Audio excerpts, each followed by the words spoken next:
Assalamualaikum warahmatullahi wabarakatuh. Perkenalkan, nama saya Ayu Andira. Saya peserta Latsar CPNS Aceh Tengah Angkatan 8, Instansi Rumah Sakit Umum Datu Baru Takengon. Saya akan mempresentasikan rancangan aktualisasi yang berjudul Optimalisasi Penggunaan Alat Pelindung Diri atau APD pada petugas ruang isolasi anak Rumah Sakit Umum Datu Baru Takengon. Latar belakang, pemakaian alat pelindung diri merupakan salah satu upaya untuk menciptakan keselamatan dan kesehatan kerja bagi petugas.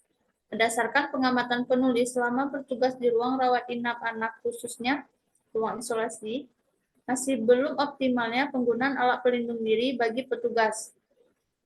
Oleh karena itu, pentingnya penggunaan alat pelindung diri bagi petugas agar terhindar dari penularan penyakit infeksius. Untuk mencegah terjadinya penularan infeksius kepada petugas, penulis bermaksud melakukan aktualisasi mengenai optimalnya penggunaan alat pelindung diri bagi petugas di ruang isolasi anak. Tujuan dan manfaat aktualisasi, yaitu tujuan umumnya mengaktualisasikan nilai-nilai dasar ASN, yaitu nilai berakhlak untuk membentuk ASN yang jujur, adil, disiplin, berintegritas, mengutamakan kepentingan negara dan masyarakat. Yang kedua, tujuan khusus, meningkatkan pemahaman kepada petugas tentang pentingnya penggunaan alat pelindung diri, khususnya di ruang isolasi. Manfaatnya, 1. Menanamkan dan melaksanakan nilai-nilai ASN berakhlak dalam bekerja.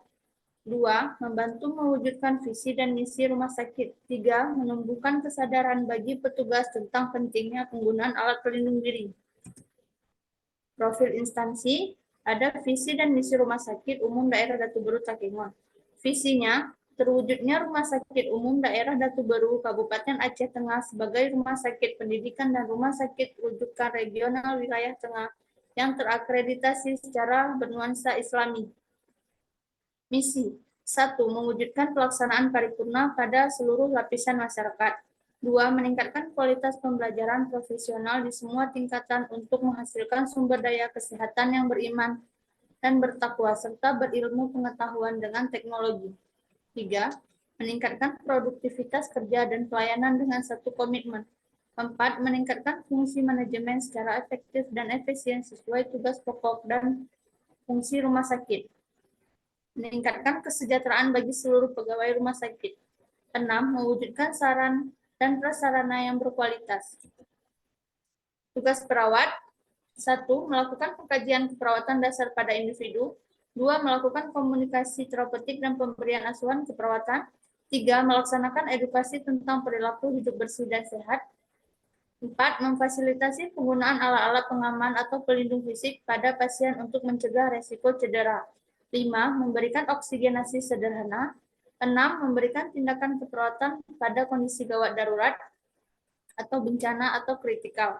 7. Memfasilitasi suasana lingkungan yang tenang dan aman serta bebas resiko penularan infeksi. 8. Melakukan intervensi keperawatan spesifik yang sederhana pada area medikal bedah. 9. Melakukan intervensi keperawatan spesifik yang sederhana di area anak. 10. Melakukan intervensi keperawatan spesifik yang sederhana di area maternitas. Nomor 11. Melakukan intervensi keperawatan spesifik yang sederhana di area komunitas. 12. Melakukan intervensi keperawatan spesifik sederhana di area jiwa. 13. Melakukan tindakan komplementer atau holistik. 14. Melakukan tindakan keperawatan pada pasien dengan intervensi pembedahan pada tahap pre, intra, post operasi. 15. Memberikan perawatan pada pasien dalam rangka melakukan perawatan paliatif. 16. Memberikan dukungan atau fasilitas kebutuhan spiritual pada kondisi kehilangan, berduka, menjelang ajal dalam pelayanan keperawatan. 17. Melakukan perawatan luka. 18. Melakukan dokumentasi tindakan keperawatan. Teori nilai berakhlak yaitu yang pertama, berorientasi pelayanan. Yang kedua, akuntabel. Yang ketiga, kompeten. Yang keempat, harmonis. Yang kelima, loyal. Yang keenam, adaptif. Dan ketujuh, kolaboratif. Selanjutnya, identifikasi isu. Isu pertama yaitu Belum optimalnya edukasi kebiasaan cuci tangan oleh petugas sebelum melakukan tindakan atau pelayanan di ruang anak Rumah Sakit Umum Datu Baru, Takengon. Isu ini berkaitan dengan manajemen ASN yang berpengaruh terhadap tugas pokok perawat, yaitu melaksanakan edukasi tentang kebiasaan cuci tangan dalam upaya promotif. Deskripsi isunya, pelaksanaan cuci tangan oleh petugas sebelum melakukan tindakan belum dilaksanakan secara optimal. Petugas kebiasaan tidak mencuci tangan saat ingin melakukan tindakan medis atau pelayanan medis, sehingga beresiko terinfeksi penyakit lain. Pihak yang terdampak, petugas, pasien, keluarga pasien. Dampak yang akan terjadi, resiko terjadi penularan infeksi baik dari petugas maupun dari pasien. Adapun isu kedua, belum optimalnya edukasi perilaku hidup bersih dan sehat pada kasus diare di ruang anak Rumah Sakit Umum Datu Baru. Isu ini berkaitan dengan manajemen ASN, yaitu manajemen ASN. Sesuai dengan tugas pokok perawat, yaitu melakukan edukasi tentang perilaku hidup bersih dan sehat dalam upaya promotif. Deskripsi isu, masih kurangnya edukasi perilaku hidup bersih dan sehat, sehingga masih banyak yang menderita penyakit diare. Pihak yang terdampak, pasien dan keluarga. Dampak yang akan terjadi, meningkatnya penyebaran penyakit dan kasus diare yang semakin meningkat. Isu ketiga, belum optimalnya penggunaan alat pelindung diri atau APD pada petugas ruang isolasi anak Rumah Sakit Umum Datu Baru. Isu ini berkaitan dengan manajemen ASN yang berpengaruh terhadap manajemen ASN. Sesuai dengan tugas pokok perawat, yaitu melaksanakan edukasi tentang pentingnya penggunaan alat pelindung diri pada petugas dalam upaya preventif. Deskripsi isunya, pemahaman dan penggunaan alat pelindung diri atau APD pada petugas ruang isolasi masih belum optimal. Petugas masih ke ruangan isolasi tanpa menggunakan alat pelindung diri. Pihak yang terdampak yaitu petugas, pasien, keluarga pasien, dan pelayanan kesehatan lainnya. Dampak yang akan terjadi, resiko tertular penyakit infeksius dari pasien ke petugas. Di sini kita menggunakan analisis isu, yaitu yang pertama, masalahnya kurangnya optimalisasi kebiasaan cuci tangan oleh petugas sebelum melakukan tindakan atau pelayanan di rumah sakit.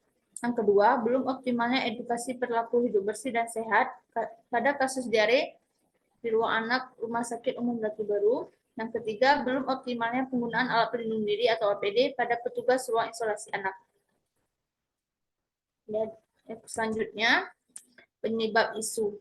Di metodenya yaitu belum adanya sosialisasi tentang pelaksanaan alat pelindung diri. Demand-nya, kurangnya kepatuhan petugas terhadap penggunaan alat pelindung diri. Yang kedua, kurangnya pemahaman petugas. Yang ketiga, material yaitu monitoring kelengkapan alat pelindung diri di ruangan. Miliunya atau lingkungan, kurangnya pengawasan tentang penggunaan APD. Yaitu masalahnya belum optimalnya penggunaan alat pelindung diri atau APD pada petugas ruang isolasi anak Rumah Sakit Umum Datu Baru, Takengon. Dampak isu apabila tidak diselesaikan, yaitu kurangnya optimalnya penggunaan alat pelindung diri atau APD akan berdampak pada risiko penularan penyakit infeksius yang mengakibatkan petugas terinfeksi penyakit dan meningkatkan kecelakaan kerja yang tidak diinginkan. Gagasan kreatifnya, berdasarkan isu prioritas belum optimalnya penggunaan alat pelindung diri atau APD pada petugas ruang isolasi anak Rumah Sakit Umum Datu Baru, maka gagasan kreatif untuk memecahkan isu tersebut adalah optimalisasi penggunaan alat pelindung diri atau APD pada petugas ruang isolasi anak Rumah Sakit Umum Datu Baru, Takengon. Adapun rancangan aktualisasi, di sini kegiatan pertamanya yaitu menelaah SPO penggunaan alat pelindung diri. Tahap kegiatannya ada 3, yaitu meminta SPO alat pelindung diri kepada kepala ruangan, yang kedua mempelajari dan memahami SPO, yang ketiga melakukan konsultasi dengan mentor mengenai SPO alat pelindung diri. Yang ada outputnya yaitu berupa panduan SPO alat pelindung diri, dapat memahami hasil SPO alat pelindung diri, yang ketiga catatan konsultasi. Nilai berakhlak yang terkait dalam kegiatan ini, yang pertama berorientasi pelayanan, akuntabel, kompeten, adaptif, dan kolaboratif.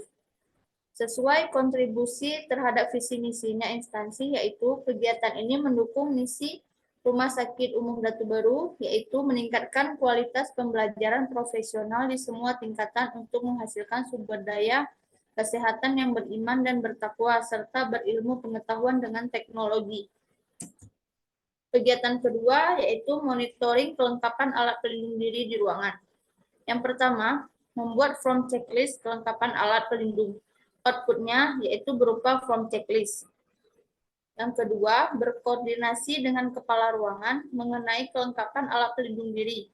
Outputnya atau hasilnya catatan konsultasi dari kepala ruangan yang berupa masukan dan saran. Yang ketiga, melakukan evaluasi kelengkapan alat pelindung diri di ruangan.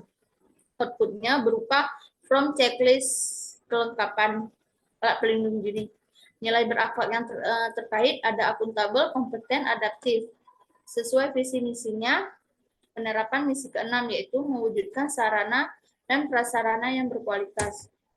Adapun kegiatan ketiga yaitu membuat poster peragaan dan leaflet pentingnya penggunaan alat pelindung diri.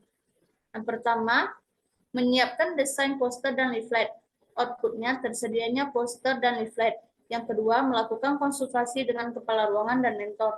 Outputnya catatan konsultasi. Yang ketiga, meminta persetujuan kepala ruangan dan mentor, yaitu lembar persetujuan. 4, mencetak dan menempel leaflet. Yang tersedianya poster dan bukti berupa foto. Kegiatan keempat, yaitu melakukan sosialisasi penggunaan alat pelindung diri. 1, kegiatannya ada 4. Yang pertama, konsultasi dengan mentor mengenai pelaksanaan sosialisasi. Outputnya lembar persetujuan dan notulensi dari mentor. Yang kedua, menyiapkan bahan materi sosialisasi. Outputnya atau hasilnya terlampir poster dan leaflet. Yang ketiga, kontra waktu dengan kepala ruangan dan rekan kerja mengenai pelaksanaan sosialisasi. Outputnya adanya penjadwalan kontra waktu. 4, melakukan sosialisasi peragaan dan pentingnya penggunaan alat pelindung diri. Outputnya poster, peraga, dan leaflet. Kegiatan kelima yaitu evaluasi pelaksanaan kegiatan penggunaan alat pelindung diri. Yaitu ada 4 tahap kegiatan. Yang pertama, melakukan konsultasi kepada mentor tentang checklist evaluasi. Output atau hasilnya from checklist. Yang kedua, melakukan post-test setelah sosialisasi, yaitu hasilnya atau outputnya pengisian form checklist kelengkapan alat pelindung diri. Yang ketiga, pemahaman tenaga kesehatan dalam pengisian form checklist. Hasil evaluasi dan foto kegiatan, melaporkan hasil evaluasi kepada mentor. Untuk waktu pelaksanaan kegiatan dapat dilihat yang pertama, menelaah SPO penggunaan alat pelindung diri pada bulan Mei, minggu pertama, minggu kedua, dan minggu ketiga. Yang kedua, monitoring kelengkapan alat pelindung diri, yaitu di bulan Mei, di minggu keempat, ke-1, kedua, dan ketiga di bulan Juni. Yang ketiga, membuat poster dan leaflet pentingnya penggunaan alat pelindung diri, yaitu di bulan Juni minggu keempat, Juli minggu ke-1 dan kedua. Yang keempat, melakukan sosialisasi alat pelindung diri, yaitu di bulan Juli, minggu ketiga, dan minggu keempat. Yang kelima, evaluasi pelaksanaan kegiatan penggunaan alat pelindung diri, yaitu di bulan Agustus, di minggu pertama dan keempat. Sekian dan terima kasih. Assalamualaikum warahmatullahi wabarakatuh.